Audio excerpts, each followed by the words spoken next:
Good morning. Today's April 10th, 2019. I am Art Adams, and you're watching Exposing the Left. Today's piece is entitled Fake News Confronted. A self-proclaimed journalist, Jessi Cape from the Austin Chronicle here in Austin, Texas, destroyed any shred of credibility she may have had. The piece in question is not just dubious, but she outright lied in this piece. She continuously tells Steven Crowder that the facts are his opinion. And then when confronted, she squirms and sidesteps almost every question. After some checking, I found the article still posted in the Austin Chronicle's website. I've included a link in the description of this video so you can read it for yourself. I think it's important to highlight any news story that's discovered to be factually inaccurate for the sake of journalistic integrity. These two words obviously don't resonate with Jessi Cape.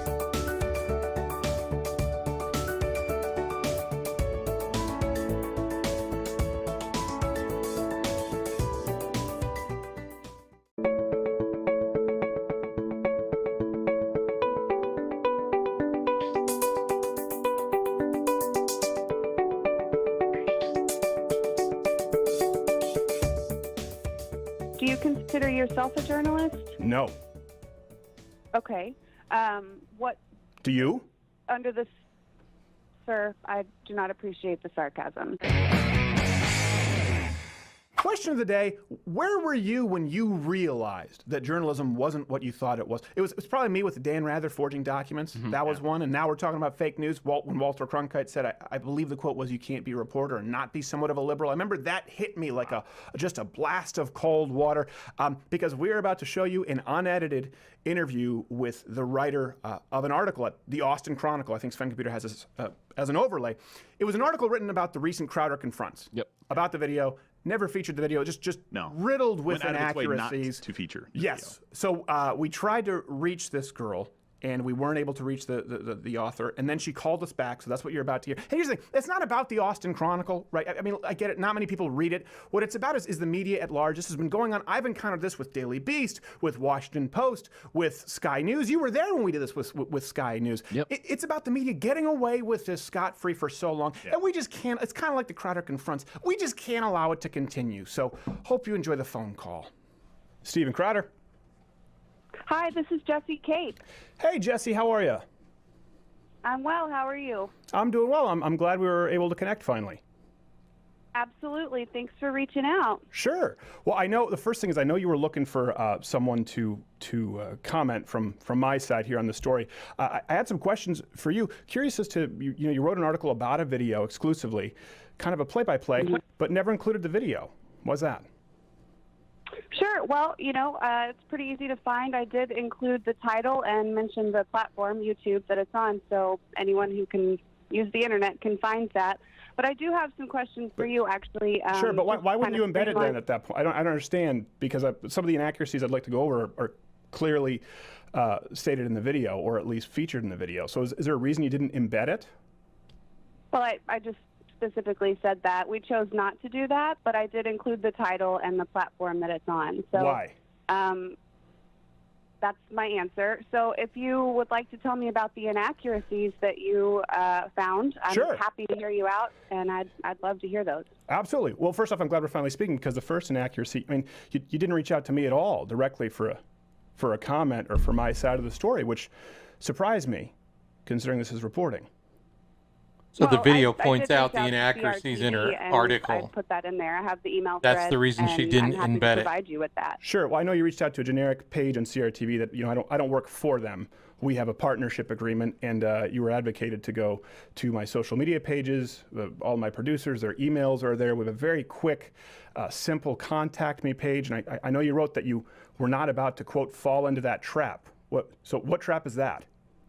Well, I'm not going to use my personal social media platform to reach out on this story. So I'm calling you now from my cell phone number. So that's as personal as I'm willing to get on this. As a journalist, I would just like to streamline this conversation and get the inaccuracies that you mentioned. Sure. Well, that's an I think inaccuracy. Your voicemail said, okay, well, I'm happy to hear you out now. Sure. Well, that's right there. That's one inaccuracy, that the implication that you had reached out to me, because we never received word. Now, of course, would have loved to give our side, especially if we'd have known that you weren't going to feature the video that was in question. You know, a couple things before we get to the other inaccuracies, which are more obvious. You mentioned our fans doxed this person. They received death threats. Any evidence of that? Well, it's all over the comment threads. I was able to find those people, the person at Juiceland and the person's manager, all of their personal information is on multiple platforms at this point. Sure. So I guess we need to define first, as you mentioned, journalistic integrity. I know that's important. What do you mean when you say doxing? I want to make sure I'm not misconstruing this. Well, the release of someone's personal information to the public, their home address. In this particular case, the employee, to my knowledge, is transgender. Both their birth name and the name that they go by were released, which can be very dangerous. All sorts of personal information is out there now about these individuals, which sure. I'm sure, you know, I understand from the little that I have been able to find, you know, in terms of your beliefs on these types of things, that you certainly don't advocate for violence, and I did include that in the story. That, yeah, absolutely, which I am very happy to hear that. Yeah. Well, I don't know that you did mention it, actually, though. I don't know that you did. That's another thing. I don't know that you did mention that, you know, you talk about me being 6'2" and the person being smaller. I find it odd that you went out of your way to mention that information, but not that I repeatedly said I am not calling any actions to violence. I would never want violence against you. I didn't see that in there, and that was in the video. Sure, I understand that. I mean, you are 6'2". Is that inaccurate? Well, why would you list my tale of the tape and not my actions, where I clearly stated, listen, no violence? Why doesn't that make the piece, but my size does? Well, because it's an act of aggression to go behind the counter. Okay, so you think that act is more significant than me saying I am not advocating violence at all? Please just take the post down, and this will be the end of it. You think me being 6'2" and larger is more important than my active calls to action, which are nonviolence? I certainly am not qualifying that or ranking them at all. But you didn't mention one at all. I'm sorry? You didn't mention one at all. Okay. Well, the thing is here is I'm not calling you to be interrogated. I'm giving you an opportunity to right wrongs that you find. I'm trying to. No one reached out to us for comment. You mentioned my size. You don't mention that I clearly and explicitly and repeatedly state calls to nonviolence. You imply that we doxed them or that our fans did. Do you know who released the information of where the Juiceland was and the personal information? You know who did that, right? Why don't you tell me? You. Okay. In the very first paragraph of your article, you're the one who states the MLK Juiceland and releases this information. Not us. We blurred the name. We never mentioned the location. You did it. I also did not release that person's name. Okay. So if neither did we. But you're the one who released the location and the information. You understand, to imply that's something to our fans, that you did it. Okay, I appreciate you saying that. I find that to be inaccurate, but can we please move on to the other things that I'm very curious about the other inaccuracies that you said. Your voicemail to me, quote, said it was riddled. Yes, well, there's three. There's three, and right now you just said, here's the thing, if I say it's in your article, you can bring it up right now. You mention where the Juiceland is, that's you, and you say, I don't believe that's accurate. This can't be a fruitful discussion. Okay, another thing, you mentioned alt-right comedian. A quick rudimentary Google search would show you that I'm not alt-right. I've very fervently disavowed the alt-right. And as a matter of fact, they've attacked me. So can we agree that that's at least one inaccuracy? Where's the due diligence there? I don't find that to be an inaccuracy, but Why not? Why not? Well, for various reasons, but it seems like we're arguing semantics. Name one. Name one. No semantics. Name one. I say I'm not alt-right. I've disavowed them. You raising your voice at me? I am not raising my voice. Okay, and that's I'm fair. Responding to you, okay? That's fair. I'm not raising my voice. Thank you. I'd appreciate it if we could just keep this very civil. I have absolutely. No Why am I alt-right? Other than, excuse me, can I please finish my statement? You've interrupted everything that I have to say. I would appreciate keeping this civil, okay? Please do not raise your voice at me. Moving on. Why am I alt-right? Okay, I'm trying to tell you. Okay, go ahead. Would you like to go on, or should I? Please. Thank you. I appreciate that you do not like that term. That is an umbrella term, and I am not the only person who uses it. I understand that you do not identify as that, and so I'm happy to update the story with the proper nomenclature that you would like me to use. What is that? Sure, I'm just a conservative. But it's not about me. It's not about me. I mean, I know you choose to use the pronouns. It's not about you? No, it's not about how I identify. I am not alt-right. That's not a matter of editorialization. It's just wrong. In your opinion? No. Are we talking about reporting here, accurate reporting? Why would, if for example, if someone else were to say, I am not a Democrat, nor have I ever been a Democrat, I cannot stand Democrats, and they were attacked by Democrats on the record, and then you wrote about them as a Democrat, and they said, hey, you need to correct this. I'm not a Democrat, and you said, in your opinion, can we agree that's not correct? That's borderline journalistic malpractice if you're going to say that that's not editorialization. If you want to say this as an opinion piece, fine, but it's not factual. Well, Democrat and Republican are recognized in a legal sense. Alt-right is not.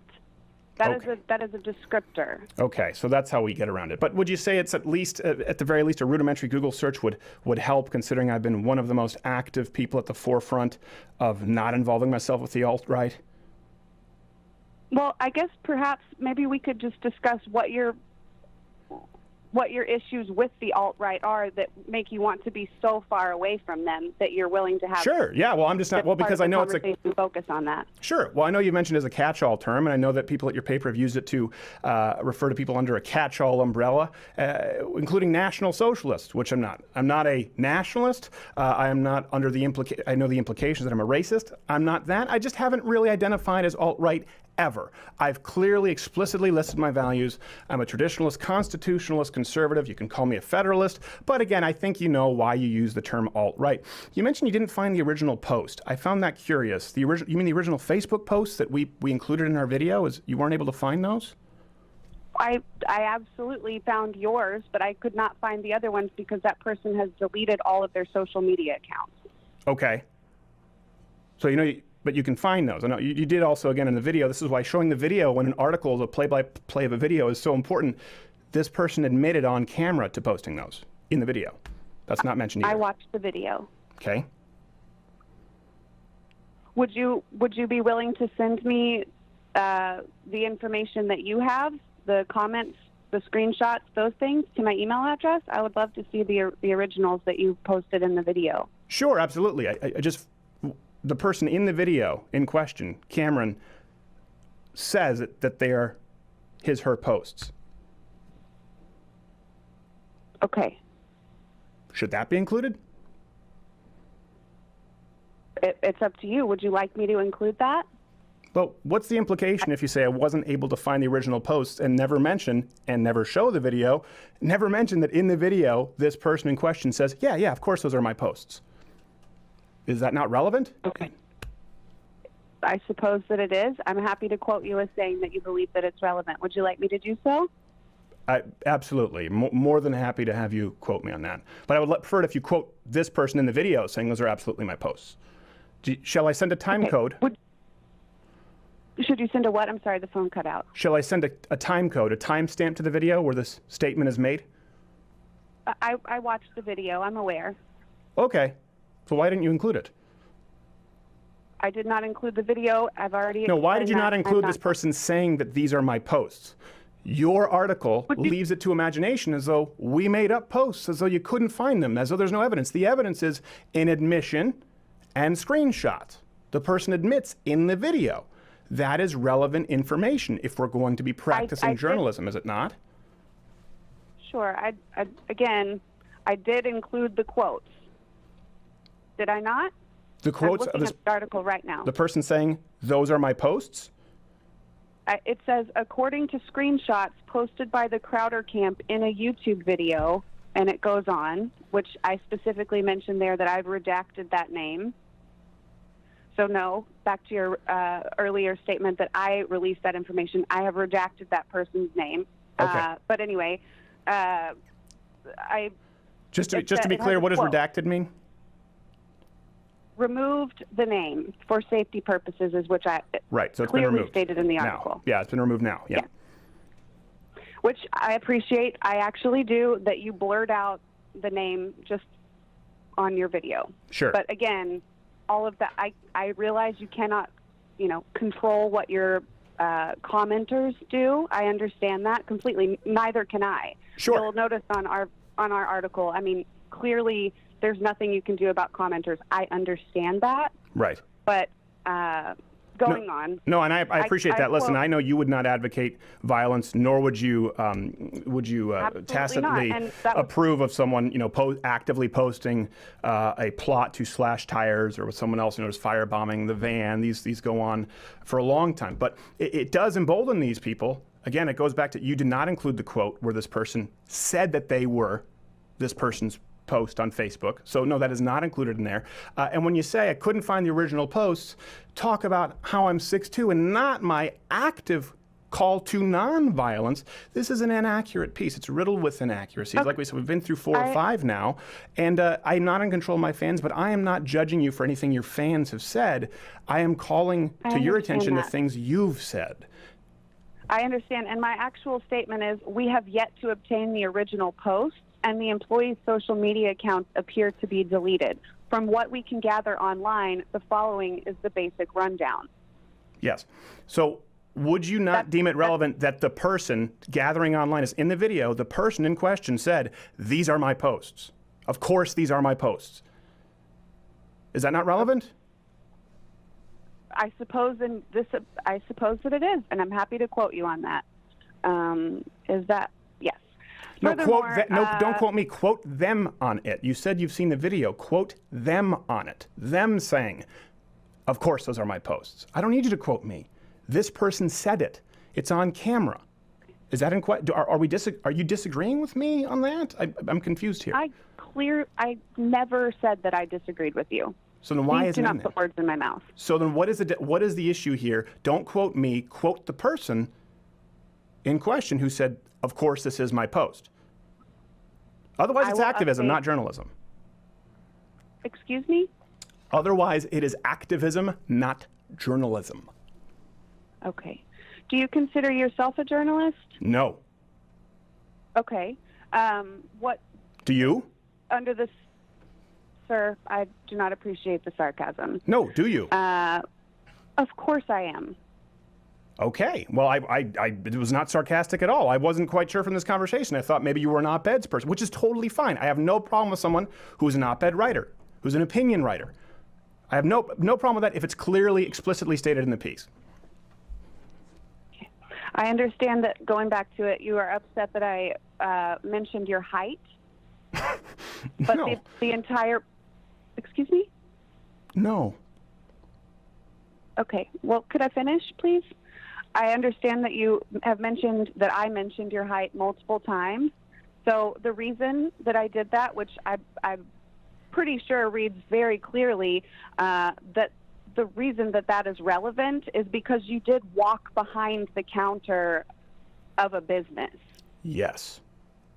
Is that a typical behavior of you? I mean, is that how you choose to confront people? I know that confronting people is kind of your thing. No, it's not. No, it's not. Actually, it's not. As a matter of fact, there are over 30 million plays on Change My Mind segments. The reason this segment has started, by the way, we were there in Austin. We spoke with, I can't remember her name, Danielle. She's a transgender woman running for city council, male to female transgender. This went on while there were calls to firebomb our van. This occurred while this person was advocating and plotting to slash our tires, while we were actually sitting down doing a Change My Mind segment, which is a completely unedited interview where we sit on the street and allow anyone to have a conversation. So it's not kind of my thing. Yeah. There are 2 of these. I think there are 10 plus of those.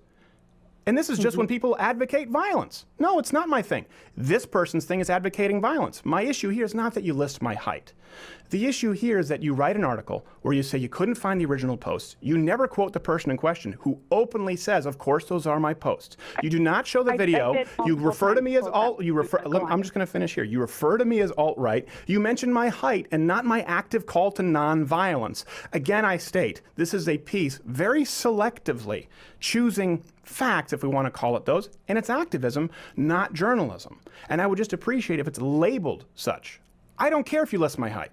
If you say 6'2" Steven Crowder, glistening in the sun, walked behind the kitchen and said, hey, just to be clear, I would never advocate violence against you, I wouldn't have a problem with it. If you were to say, though we couldn't find the posts because they were deleted, but in the video openly says, of course, those are my posts, that changes context.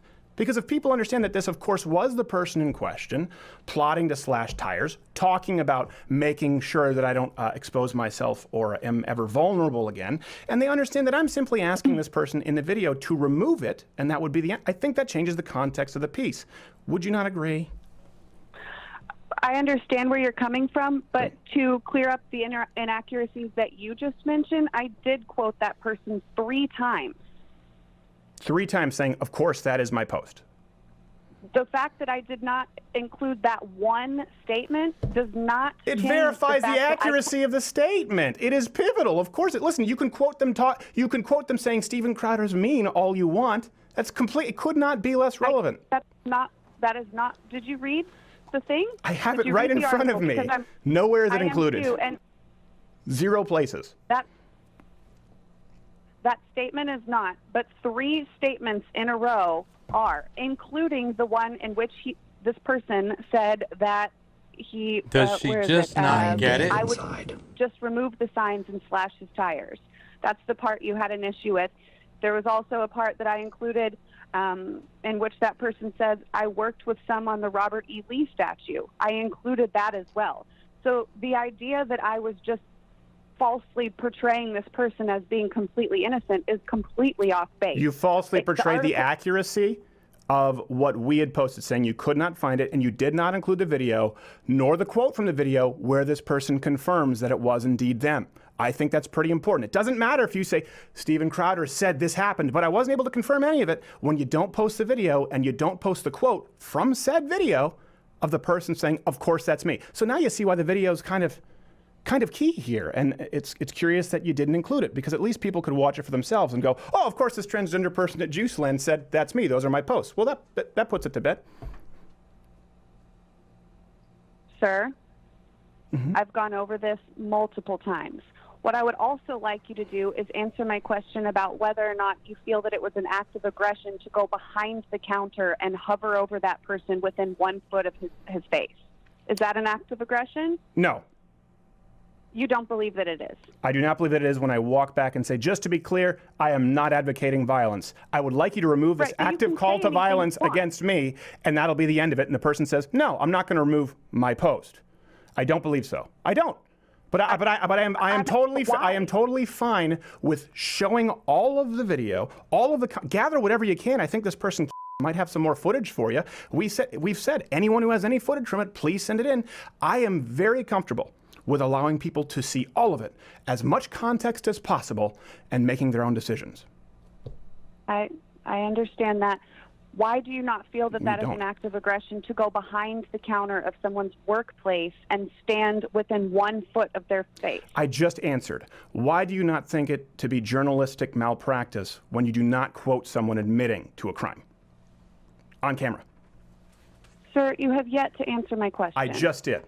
You want me to answer it again? No, I do not. I do. Now let me explain it why again. Why do not? I said I do not, and the reason why is when I walk back there and say openly, explicitly, not calling any actions to violence, I don't want any violence to come to you, please take this down. No. But I'm okay with, if someone wants to interpret it that way, because they've watched the video and they've seen the person admit to the crime, I'm fine with someone having that opinion.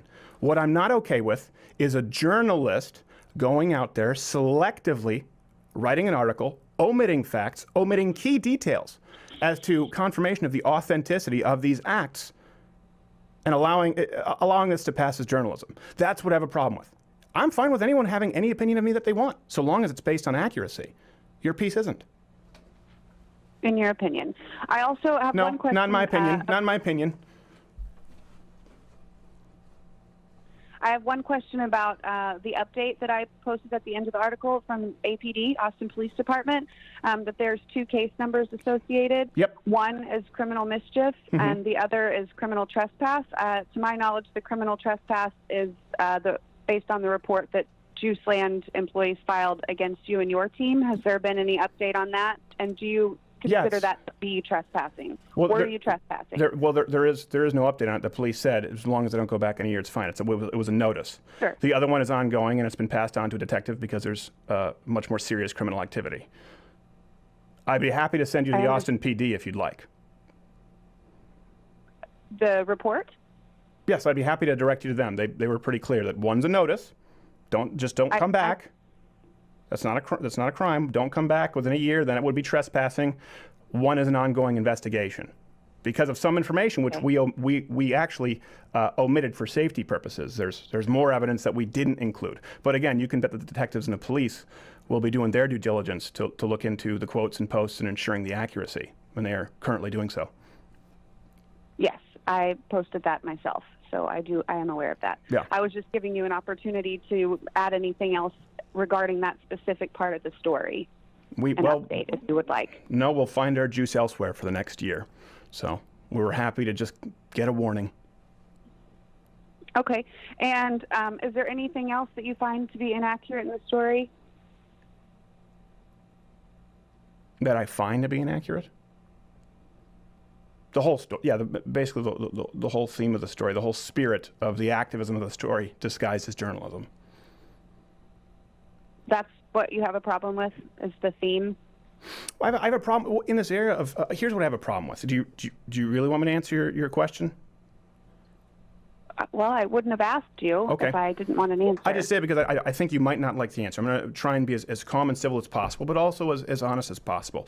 In the era of people freaking out about fake news, when people omit videos while writing an article exclusively about a video, omit facts that would be key details, by the way, key witnesses in a court case, omit information, and also mislead the audience with information that's selectively edited. For example, reaching out to some generic line on CRTV, acting as though you'd reached out to me directly. I have a problem with this passing as news, because it's not. This is not news, it's activism. And I know that you get very offended when I say I think you're an activist, not a journalist. But when I say, hey, listen, there's a quote right in this video, and you say, well, that in your opinion, it's not my opinion. It's like me saying right now the sky is blue in your opinion. No, it's not. When I say, well, listen, this is a police report, you say, well, in your opinion, it's not my opinion. When I say no one reached out to us directly and you say in your opinion, it's not my opinion. When I say I'm not alt-right and I've openly advocated against the alt-right and you say in your opinion, it's not my opinion. But all of the things I've mentioned are your opinion. And for some reason, you're okay passing this off as journalism. And I think that's a disservice to your readers. That's what I have a problem with. And like I said, I appreciate you taking the time, but I would hope that both of us have some things to think about after this conversation. You agree that you do have things to think about after this conversation? Absolutely. Could you tell me what some of those are? No, those are my private thoughts. But I just gave you quite a bit. If you'd like to talk another time, or even listen, have you on the show to discuss it, we'd be more than happy to. We do that all the time with people who disagree with us. Again, it's not about confronting. It's very rare when there are calls to violence. That's when we confront. But we have people all the time on the show with differing opinions. We're willing to hear anyone and everyone. And I think it's actually probably the one and only example online where we do that consistently and respectfully. So we'd welcome you to be on the show. The one and only example online being Yes. you and your team are the only example online of people doing that? Yes, of people hosting differing opinions, completely unedited, in long-form interviews consistently and respectfully. Yeah, I would say so. I would say there are very few. Maybe a couple other on the right wing, but certainly not on the left. Yeah. And not alt-right, not to be confused with the right wing, not the alt-right. That's what you're saying? Did you hear me say alt-right? I'm just double-checking, since apparently that term is a point of contention for you. Listen, it's not the term that's a point of contention. It's how lazy you are as a journalist that you didn't do a rudimentary search. You could type in alt-right Steven Crowder and find very, very quickly my stance. It's not about the term. It's about the journalistic laziness. Okay. Is there anything else? No, I think that's good. I appreciate. I would welcome you on the show. We have to go tape one here right now, but I appreciate you taking the time. And do you have any other questions for me? I don't, and if I do, can I reach you through this number? Best bet is probably an email. Actually, this number isn't always readily available, and someone isn't necessarily by the landline. So yeah, no, an email would be great. Appreciate it. And one last thing. You're aware that Texas is a single-party consent state, correct? What are you asking me? Thank you very much. I appreciate it. And there you have it. As always, thank you for watching. Be sure to follow us on Facebook and Twitter. Drop us a like or comment on our YouTube channel. We'll see you next time. I am Art Adams, and this is Exposing the Left.